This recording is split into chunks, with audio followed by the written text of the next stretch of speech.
Paslanteng ka, paslanteng.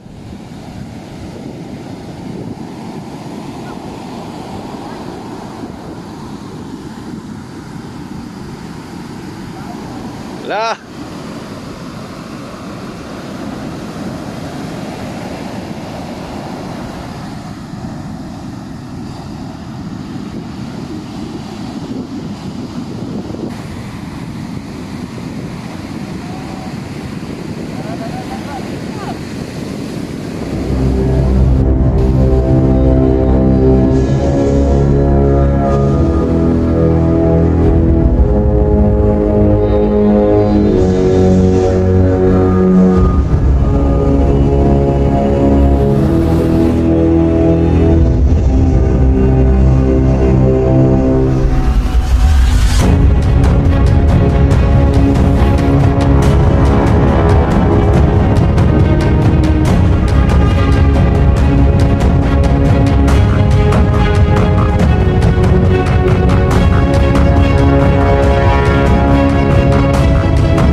Wanna go surfing?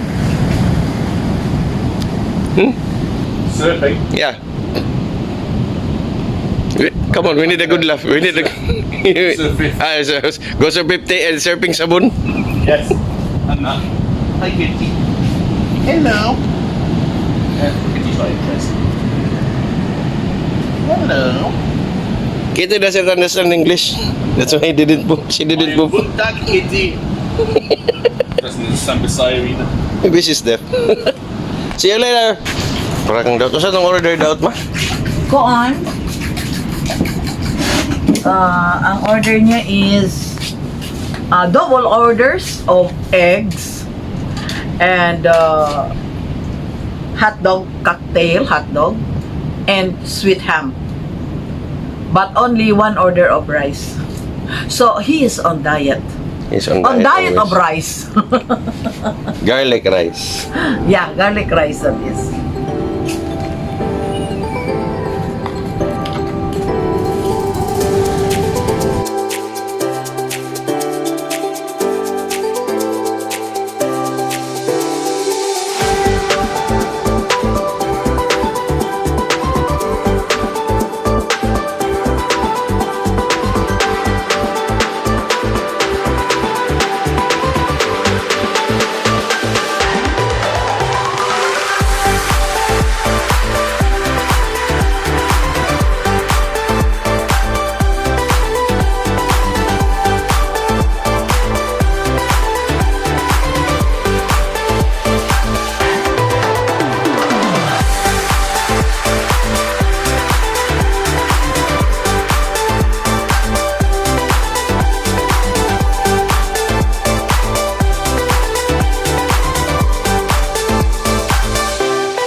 Usually when I cook hot dogs, I don't just fry it immediately. First I have to thaw it because sometimes it gets frozen, and then I boil it into the water for like several minutes to 2-3 minutes. That way you are sure that everything in it is cooked. And then I put oil after that. Dry out all of the water? Yeah, no, I remove the water. And then I put oil to fry it. It's still fried, but sure it is cooked. It is well cooked. It's well done. To remove the excess water.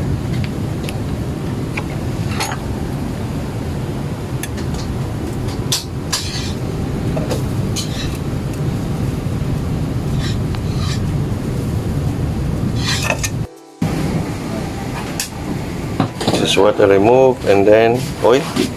Oil or margarine or butter, whatever you wish.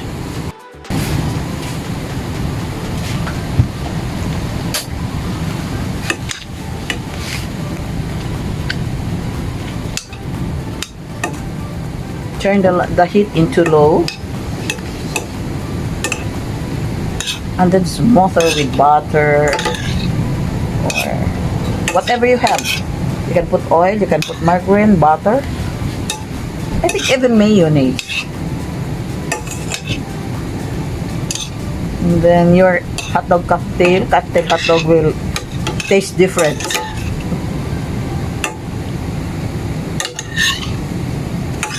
This is Daot's favorite breakfast.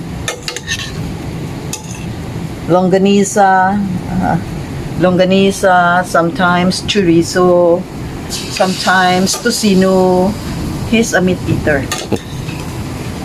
Unlike Kulas. But he also loves fish sometimes. When he is with Kulas, of course. Leave for how many minutes? No, just let it, put the heat into very, very low. And then leave it for a while, around like 5 minutes. So, no, on a very low fire. So that the taste of butter or margarine or oil will seep into the hot dogs.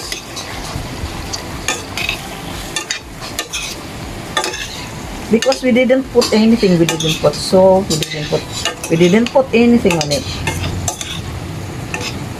When like the hot dog increase in size, it increase in size a little bit, it means it's done. Okay, so now you can remove it from fire.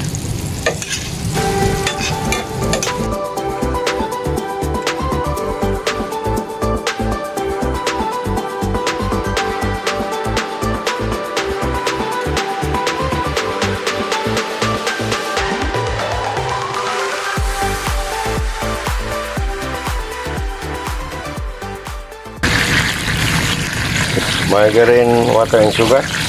Yeah, and I put a little salt. You know why? Because he ordered for sweet ham, and what we have is a regular ham, so I made him a sweet ham.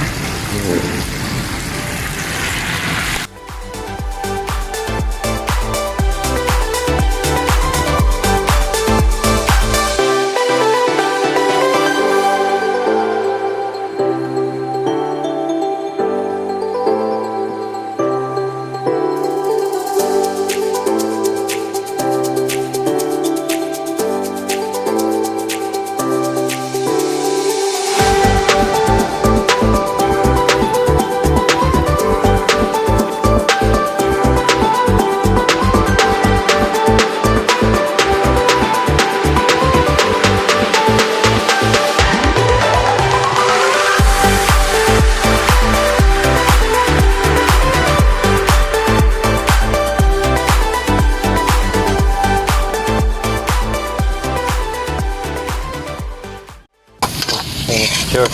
This is Daot's inahad. You can put butter or margarine or oil, whatever you want. And then put the garlic and the onion together. I made it together. I don't do it because I will use also fried garlic later. So I just want to have the taste of garlic here, fresh garlic. and then take note. You know, I will break one egg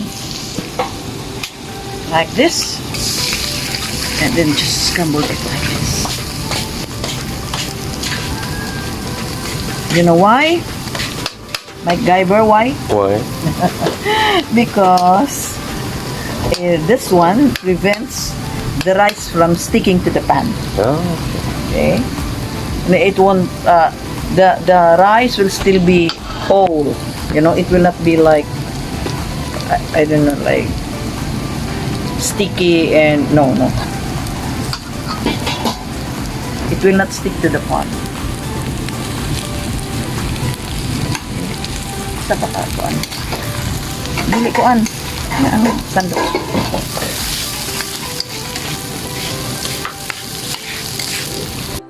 Okay. And when you stir it, do it like this.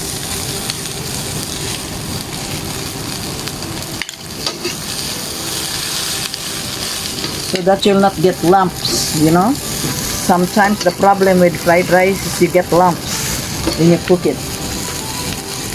You'll not get lumps. You'll get like shred of eggs with them.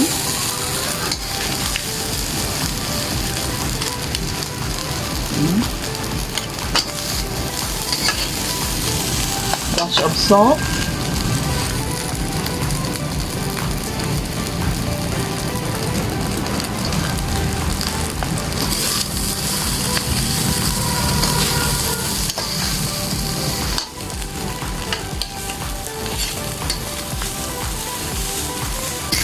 See? You see? Look at the bottom of the pan. This is why I told you. It wouldn't stick to the pan. That's just the secret. One piece of eggs. one piece of egg, and the rice will not stick to the pan, Yeah, yeah. even if it's ordinary pan. Yeah, this is ordinary pan. Yes. Look at this. This is not non-stick. See? Nothing. See? See, the bottom is very clean. No. Kitchen hacks. Kitchen hack. Kitchen hacks.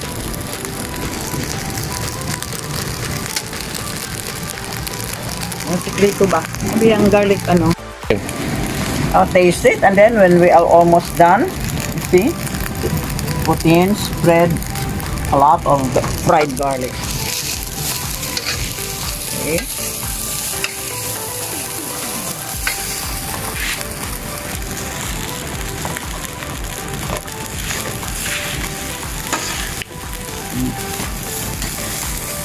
Okay, done.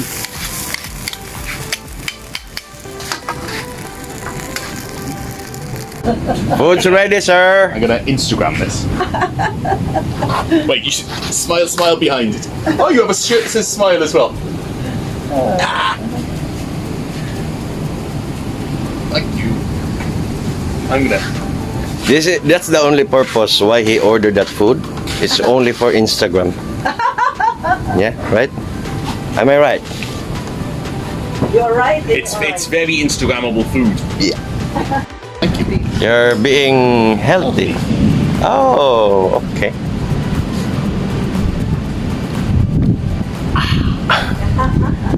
Oh, I'm currently Instagramming. He's on diet, you know. Watch out, he's on diet. I'm on a diet. Seafood diet. I mean, diet only for rice. Because there's only one rice. Yep. Just like that, it's all gone. How was it? Another order?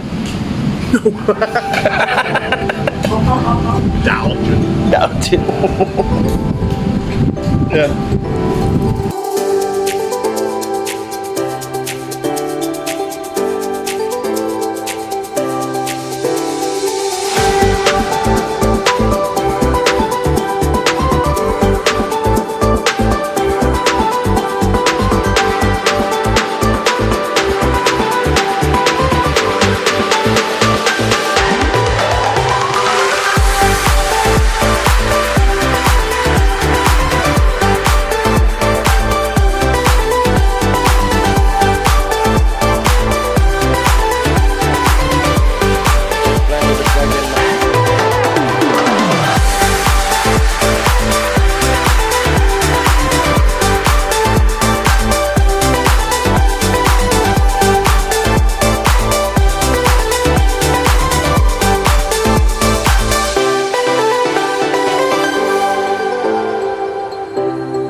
Pastilan na, oy. Noon sa muna. Ibaril, nabalik na noon. Pastilan. Agoy, no surfing pila ka bulan.